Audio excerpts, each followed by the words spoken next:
I asked ChatGPT, what is wrong with modern Britain? I've got the answers right here, and they are pretty amazing. Now, not sure how much time I'll have to make this video. I've got my baby daughter on the sofa next to me, and it's only a matter of time before she's going to need a nice bottle of milk. So let's dive into it. So, number one, a crisis of trust. Modern Britain suffers from a chronic erosion of trust. Trust in politicians, in institutions, in media, even in each other. Scandals from Partygate to PPE contracts, culture wars, and media spin have left many people cynical or disengaged. Political leadership often feels reactive rather than visionary. I can't disagree with any of that, can you? What do you think? I mean, the political leadership does definitely lack vision, especially now. I was hoping Labour would come in and make some changes, but apparently not. Just carry on with austerity and keep squeezing people dry. Number two, inequality and regional disparity. The gap between rich and poor continues to widen. London and the South East remain economically dominant, while many towns and cities in the North, Midlands and coastal areas feel neglected. Levelling up became a slogan, but for many it hasn't translated into tangible change. Again, I think that's all true. Tell me what you think. One thing I will say though, there's a slight oversimplification there that might make it seem that loads of rich people, well, all the rich people live in London and all the poor people live outside of London. And I can tell you from years and years of living in London that London has both the richest and the poorest people in this country. No doubt about it. There's a lot of neglect in Britain's capital, or England's capital, should I say, sorry. Okay, let's move on to number three. The NHS is in crisis. The NHS is still one of the most cherished parts of British life, but it's under immense strain. Chronic underfunding, long waiting times, overworked staff. It's not broken, but it's bruised, and people are starting to fear it might not be there for them like it once was.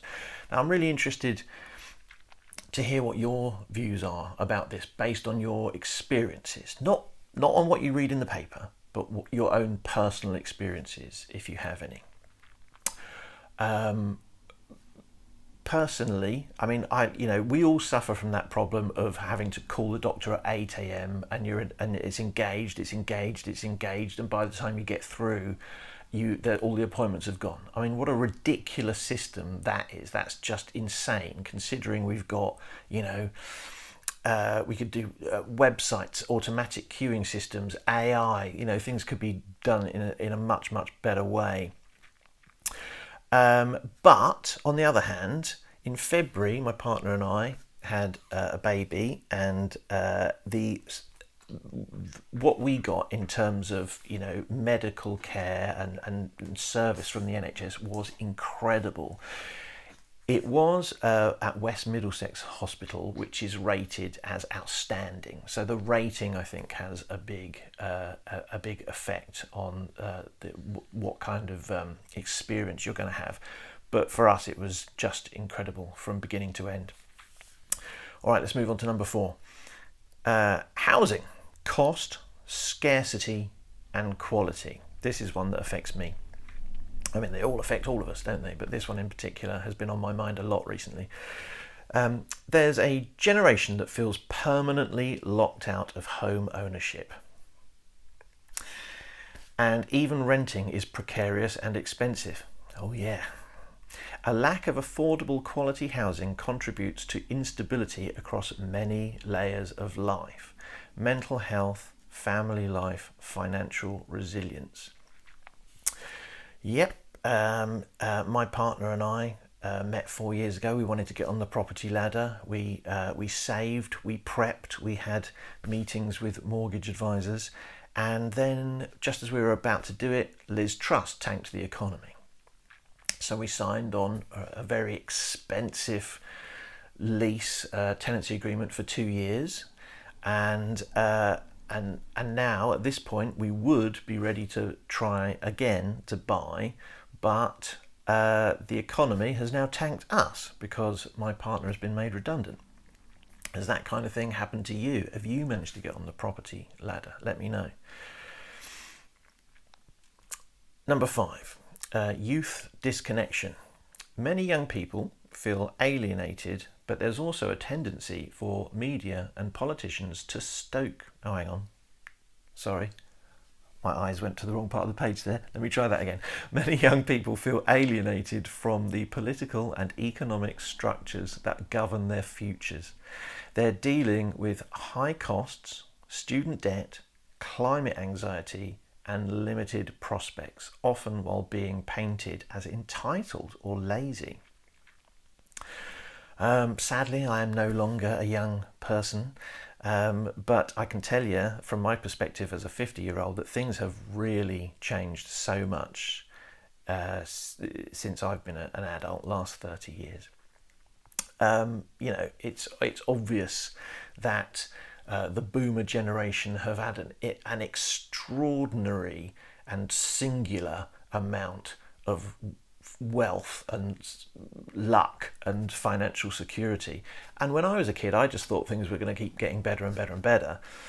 And they really haven't. I mean, since 2008, it's just dropped off a cliff, hasn't it? Things are just so much harder. Everything's more expensive. You don't get paid enough. Yeah, so how's that experienced? How have you experienced that? How has that affected you? All right, number 6, cultural fragmentation. Britain today is rich in diversity, but there's also a tendency for media and politicians to stoke division between generations, classes, regions, ideologies. Rather than celebrating plurality, there's often a tone of us versus them.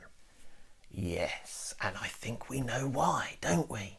Because if we're so busy pointing the finger at everyone else, we're not going to be pointing it at the wealthy, who are buying up all the assets and then renting them out to us. I'll do a whole other video on that one day, I think. Yeah, tell me, what do you think about that cultural fragmentation? Because my last video was about the idea of leaving the UK to find a better life, and I had a lot of people going, how dare you, and a lot of people going, it's immigration. My video wasn't about immigration at all, but people are obviously really fired up about these things. Why? Is it personal experience? It could be, but I kind of doubt it. I think it's a lot to do with the newspapers and the media. My experience when it comes to the cultural fragmentation that you might experience between, British-born people and immigrants here in West London is, I find it positive and enriching. Like, I have a good old chat with the Italians who own the cafe and the Pakistani gentleman who owns the hardware store. You don't call them hardware stores. What do we call them in England? I don't know. You know what I mean. Tool shop. I don't know. And the Iraqi barbers. And in fact, I went to a different barber's this time. It was a nice Eastern European lady who cut my hair this time.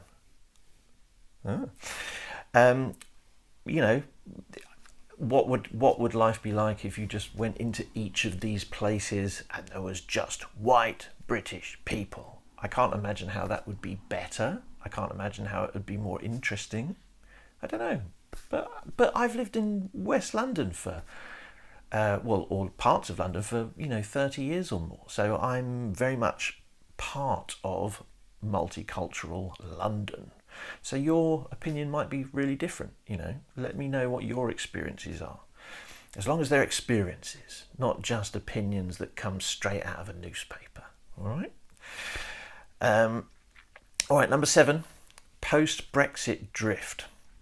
Brexit was pitched as a way to take back control, but in practice it's created uncertainty, disrupted trade and strained relations with allies. There's a sense of drifting without a coherent national direction or identity. I cannot argue with that. I really cannot. I've got nothing to add to that. What do you think about that? I think it hits the nail on the head completely. And last one, number 8, loss of a shared story. Perhaps most fundamentally, Britain seems unsure of its own story. Once an empire, then a post-war welfare state, then a globalised finance hub. Now what? What does Britain want to be? That question is still hanging and the answer seems foggy. Absolutely. I mean, but yeah, a shared story's got to be a good thing because everyone wants to feel like they belong to something. And if the more fragmented Britain is, how can we all feel like we belong to it? It just makes us angry. Why is it like that and not like this? Yeah, a shared national story I think would be a great thing. And that ties in all the way back to number 1, a crisis of trust and political leadership. A vision, a story, leadership. But ChatGPT, I mean, I think those answers absolutely nails it. I think that's incredible. Said it all much better than I could and thought of things that I wouldn't have thought of. But it adds on the end, that said, modern Britain is also full of resilience, humour, creativity, decency and quiet acts of kindness. People are tired but not broken. The problems are big, but the capacity for change is still there under the surface. Yep, I agree with all of that too. What do you think? Are we tired but not broken? Do we still have resilience, humour, creativity and decency? Do you witness quiet acts of kindness? Do you make them happen yourself? Let me know in the comments. All right, good talking to you and see you next week. Thanks for watching.